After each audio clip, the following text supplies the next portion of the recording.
സുപ്രഭാതം പത്രത്തിലെ LDF പരസ്യം സമസ്തയുടെ നിലപാടായി കാണേണ്ടെന്ന് PK കുഞ്ഞാലിക്കുട്ടി. പത്രത്തിലെ LDF പരസ്യം സംഘടനയുടെ നിലപാടായി വ്യാഖ്യാനിക്കേണ്ടതില്ല. ഇടതില്ലെങ്കിൽ ഇന്ത്യക്ക് രക്ഷയില്ല. പശ്ചിമഘട്ടത്തിനപ്പുറം എവിടെയാണ് ഇടത്? അങ്ങനൊരു പരസ്യം കൊടുക്കുമ്പോൾ നമ്മൾക്ക് കുറച്ച് ഔചിത്യം വേണ്ടേ? അതായത് പശ്ചിമഘട്ടത്തിനപ്പുറം ഇടതില്ലല്ലോ. അപ്പോൾ പശ്ചിമഘട്ടത്തിനപ്പുറം ഇന്ത്യ ഇല്ലേ?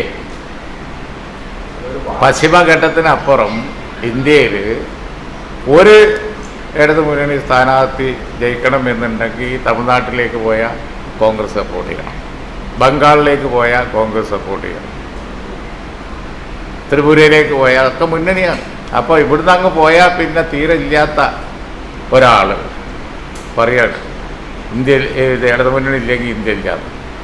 അത് ഞാൻ നേരത്തെ പറഞ്ഞ കൂട്ടത്തിലാണ്. ഇതൊക്കെ മനസ്സിലാക്കാനുള്ള ആവറേജ് ബുദ്ധി മലയാളികൾക്കില്ലേ? അതുകൊണ്ട് ഇന്ത്യ രക്ഷപ്പെടണം എന്നുണ്ടെങ്കിൽ ഇന്ത്യൻ നാഷണൽ കോൺഗ്രസ്സിന് കൂടുതൽ സീറ്റ് കിട്ടണം. കൂടുതൽ അവർക്കും കിട്ടും, 1-2 സീറ്റ്. തമിഴ്നാട്ടിലാണെങ്കിൽ നമുക്കും ഉണ്ട്, മനസ്സിലായില്ലേ? അതുകൊണ്ട് ഇന്ത്യ ഇടതില്ലെങ്കിൽ ഇന്ത്യക്ക് രക്ഷയില്ല എന്നുള്ള മുദ്രാവാക്യം വലിയൊരു തമാശയാണ്. അവരില്ലല്ലോ. ഇടതില്ലെങ്കിൽ ഇന്ത്യയില്ല എന്ന LDFന്റെ പരസ്യവാചകം തമാശയാണ്. പശ്ചിമഘട്ടത്തിനപ്പുറത്ത് ഇടതുണ്ടോ? രാഹുൽ ഗാന്ധിയുടെ പ്രചരണത്തിൽ പതാക വേണ്ട എന്നത് കൂട്ടായ തീരുമാനമാണ്. പേടിയുള്ളത് കൊണ്ടാണ് മോദി രാഹുലിനെതിരെ സംസാരിക്കുന്നത്. കോൺഗ്രസിന്റെ കൊടി ഉപയോഗിച്ചല്ലേ കേരളത്തിന് പുറത്ത് CPM പ്രചരണം നടത്തുന്നതെന്നും PK കുഞ്ഞാലിക്കുട്ടി ചോദിച്ചു. സമഗ്ര ന്യൂസ്, പാനൂർ.